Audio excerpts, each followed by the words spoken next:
আসসালামু আলাইকুম everyone, welcome to my channel. আজকে আমি তৈরি করে দেখাবো চিকেন স্যুপের সাথে চিকেন অন্তন রেসিপি। একটা রেসিপির মধ্যেই ঘরে থাকা উপকরণ দিয়ে কিভাবে চিকেন স্যুপ আর চিকেন অন্তন আমি তৈরি করেছি সেটা শেয়ার করব ইনশাল্লাহ। এই স্যুপটা খেতে কিন্তু ভীষণ মজার হয়। বাসার সবাই আমার হাতে চিকেনের সাথে চিকেন অন্তন খুব পছন্দ করে। আশা করছি আপনাদেরও ভালো লাগবে। এই স্যুপ অনেক টেস্টি এবং অনেক হেলদি। এই রেসিপিটি পরিবারের ছোট বড় সবাই পছন্দ করবে। চলুন রেসিপিটি দেখে আসি। প্রথমে 2টা বাটি নিয়েছি। আমি একটাতে মাঝারি সাইজের একটা ডিম ভেঙে নিয়েছি। অন্যটাতে 2 টেবিল চামচ কর্নফ্লাওয়ার নিয়ে 1/3 কাপ পানি দিয়ে ভালোভাবে গুলিয়ে নিয়েছি। ডিমটাও ফেটিয়ে নিয়েছি। এবার একটা হাঁড়িতে 4 কাপ পানি নিয়ে নিয়েছি। আমি আগে থেকে মুরগির বুকের অংশটা নিয়ে রেখেছিলাম। এবার চিকেনটাকে সিদ্ধ করে নিতে হবে। সাথে দিয়ে দিচ্ছি গাজর কিউব করে কাটা 1/3 কাপ। 1 চা চামচ দিয়ে দিলাম আদা রসুন বাটা। সাথে দিয়ে দিচ্ছি 1 টেবিল চামচ সয়াবিন তেল। আর আধা চা চামচ দিয়ে দিচ্ছি গোলমরিচের গুঁড়া। স্বাদ মতো লবণ দিয়ে দিচ্ছি। চুলাটা লো হিটে রেখে 15 মিনিট ঢাকনা দিয়ে সিদ্ধ করে নিব। 15 মিনিট পরে আমি ঢাকনা সরিয়ে নিচ্ছি। আমাদের চিকেনটা সিদ্ধ হয়ে গিয়েছে। এবার চিকেনটা তুলে নিচ্ছি।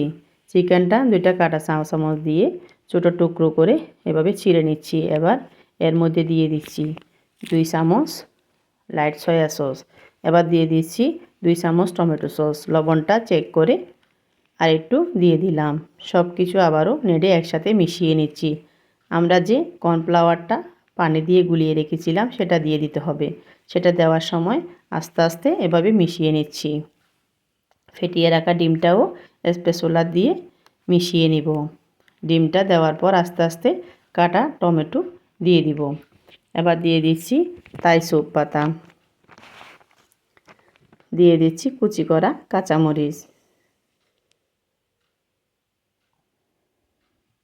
ভালোভাবে মিশিয়ে নিচ্ছি।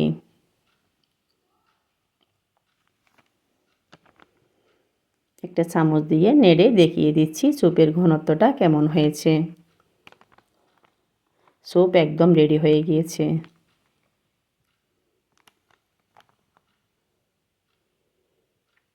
ধনেপাতা কুচি দিয়ে হালকা নেড়ে সার্ভ করে নিব।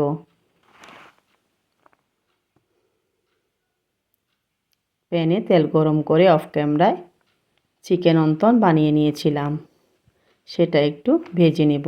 তেল ভালো করে গরম হয়ে এলে চিকেন অন্তন দিয়ে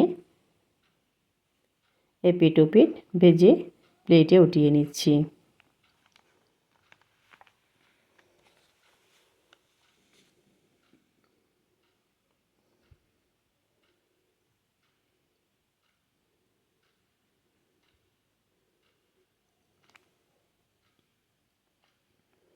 অন্তন ভাজা হয়ে গেছে।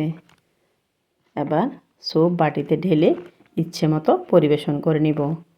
স্যুপ গরম গরম খেতে কিন্তু বেশি মজার। আর স্যুপের ঘনত্বটা দেখুন, আমার কাছে ঘনত্বের স্যুপ খেতে বেশি ভালো লাগে। আশা করছি আমার আজকের এই সহজ চিকেন স্যুপ রেসিপিটি আপনাদের ভালো লেগেছে। কেমন লাগলো সেটা জানাতে ভুলবেন না। বাসা সবার জন্য একবার চিকেন স্যুপের সাথে চিকেন অন্তন ট্রাই করে অবশ্যই জানাবেন কেমন হয়েছে। আবারও নতুন নতুন কোনো রেসিপি নিয়ে আপনাদের সামনে হাজির হব। সেই পর্যন্ত বিদায় নিচ্ছি। সবাই ভালো থাকবেন, সুস্থ থাকবেন আর আমার জন্য দোয়া করবেন। আল্লাহ হাফেজ।